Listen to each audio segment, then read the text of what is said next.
Hello, my name is James Thompson. My publicist asked me the other day to explain what I do. I have two jobs. I write books and I publish books.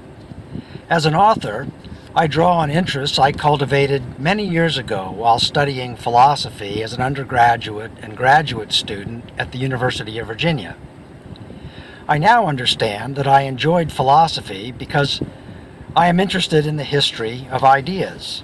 I write about ideas, what they encompass, how they form, how they change as they move from place to place, what happens to them as they do, and the impact they have as men and women apply them.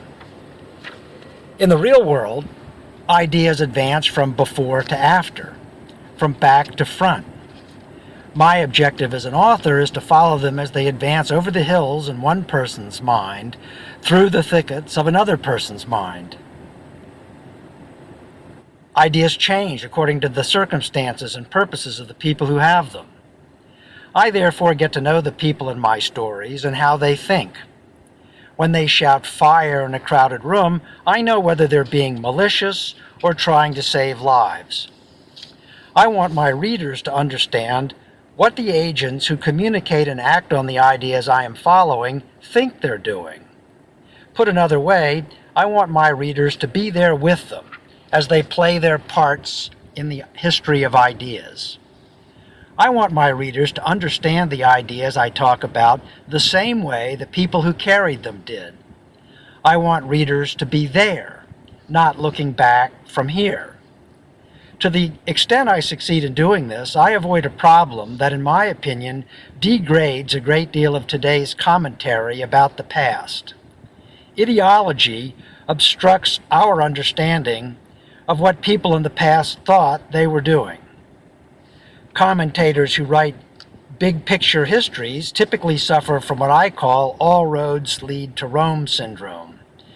This happens when a commentator fills his or her reports with items that validate his or her own ideology.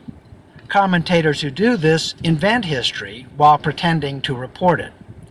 By doing this, they undermine the authority of the past to instruct the present. Historians allude to this when they joke that nothing changes faster than history. What they really mean is that nothing changes faster than the ideological lenses historians use to create their reports about the past. I would like to get beyond this barrier. I would like my readers to join me on the other side so we can see real ideas and understand their real significance. I find history interesting. When it is properly presented, it is also instructive. Ideological reconstructions of the past are, in my opinion, neither. What is the best way to communicate the being there dimension I'm trying to capture? I wish I had a foolproof answer to this question, but I don't. I call one of the methods I use nonfiction narration. Not all of my readers, I'm sorry to say, appreciate my creativity here.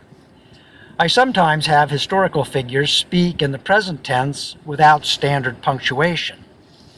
This causes some, perhaps many of my readers, to feel lost.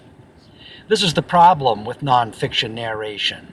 While it eliminates grammatical notations that impede the seamless flow of being there, it also eliminates the road marks that guide the reader. I wish I knew how to resolve this conflict. I'm continuing to experiment with storytelling methods to find the perfect balance. Perhaps someday I will. One approach I am currently testing is what I call illustrated narration. This method of storytelling does away with punctuated dialogue altogether, like movies do. Rather than using words with disruptive markers, illustrated narrations tell stories with colorful images and audio overlays that show readers the people who had the ideas, who they interacted with, and where their interactions took place. I find that perfecting the visual aspects of storytelling is almost as enjoyable as finding words that convey the precisely right mental picture.